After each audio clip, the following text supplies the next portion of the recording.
Many people have pronounced Diablo 4 dead in the last 1.5 years, and even though it had its fair share of negative moments, I'm pretty sure most of us would agree that it is currently at its deepest point right now, with dwindling player numbers and desperate promotions from Blizzard to try and maintain some resemblance of an active player base, not to mention the even more desperate tweet from Rod Ferguson saying in an obviously butthurt tone that Diablo 4 is different instead of worse than the competition.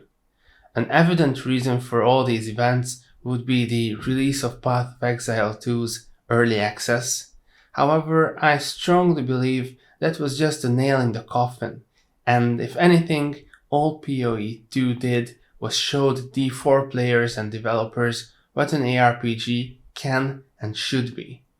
The cracks, or I should say the chasms, have always been there in Diablo 4.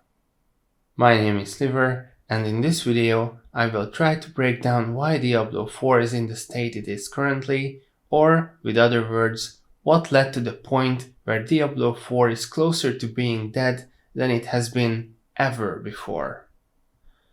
Number 1. Not listening to the community or listening way too late. There are so many examples of this, I don't even know where to start. Players have been begging Blizzard to add the loot filter, which still hasn't been implemented. We are getting showered by legendaries, and the only way to distinguish between them is seeing whether they are ancestral or not. The presence of the altars of Lilith is by itself outrageous, and the fact that they added a similar system in the expansion where players are forced to run around and collect some other version of the altars and even solve puzzles to get power in the game is simply ridiculous. One would think Blizzard had learned how much people hate the Altar of Lilith system. Instead, they doubled down on them by adding these even more frustrating collectibles. It took Blizzard 1.5 years to finally implement an armory system that players wanted on day one. This delay on the developer's part hurt the game very much in my opinion. The biggest problem wasn't that Diablo 4 released in an unfinished state, it was much more of a problem that developers didn't or couldn't add any meaningful features in a reasonable amount of time close to the release. Number 2. No endgame. This could have been categorized under the previous point, however its importance necessitates giving this topic its own paragraph. Diablo 4 literally had no endgame up until the Vessel of Hatred, where the pit was converted into some kind of endgame system. Before that, there was literally no reason to build up a character to the fullest potential, because every content in the game was extremely easy and unchallenging. The best they could come up with in 1.5 years is a boring, slowly scaling system which stays exactly the same through all of its 150 levels. I would say if the game released with this, they might improve it over time, but seeing that it took them so long to come up with this system, I have some serious doubts about possible improvements in the future. Number 3. Bosses. Bosses are one of the 3 gameplay elements I believe Diablo 4 mostly underperforms as compared to other ARPGs, especially Path of Exile 2. Diablo 4 seriously lacks boss variety, and even in those few boss fights that are present, the mechanics are underwhelming, boring, and bosses become obsolete very fast when players can one-shot almost every single boss on the highest difficulty very easily. Number 4. The Paragon Boards. The Paragon Board is another huge downside of playing Diablo 4. Maybe at release it was fun to allocate points to all of the different boards, but at this point in time it has become a huge waste of time to individually place multiple 100 points on the board whenever you respec your character. And even though respecking has been made easier in the expansion, the sole existence of the Paragon Boards makes me hate to do it. It is an undoubtedly frustrating experience. I'm pretty sure I'm not alone in this, and the fact that you still can't just import Paragon setups from websites doesn't help either. This system is infinitely worse compared to Path of Exile's passive skill system, where each point has meaning and the path you take actually matters. Number 5. Boring story.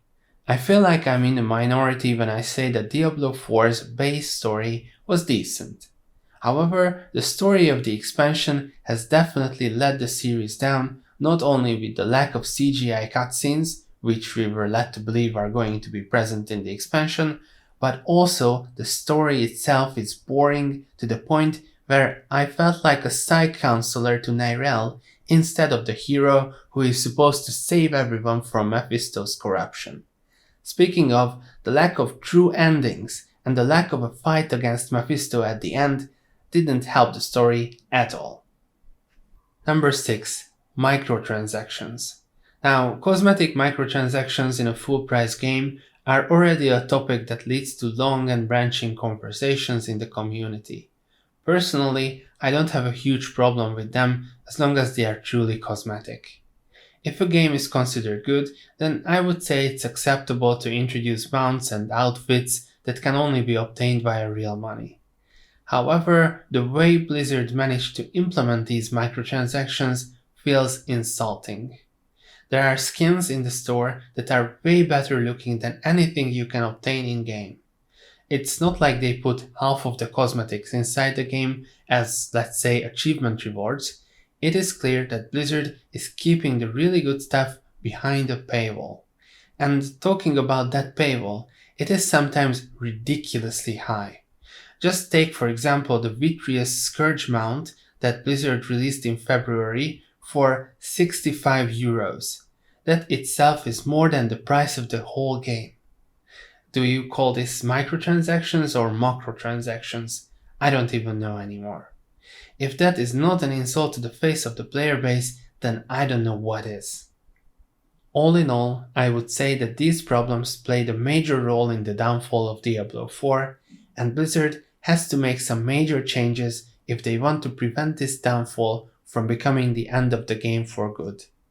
In my opinion, all Path of Exile did was shone a bright light at the holes of the gameplay in Diablo 4, and this was enough to make many Diablo fans realize that there might be a better alternative, and if Diablo 4 cannot compete with this, then the future is grim for the game indeed.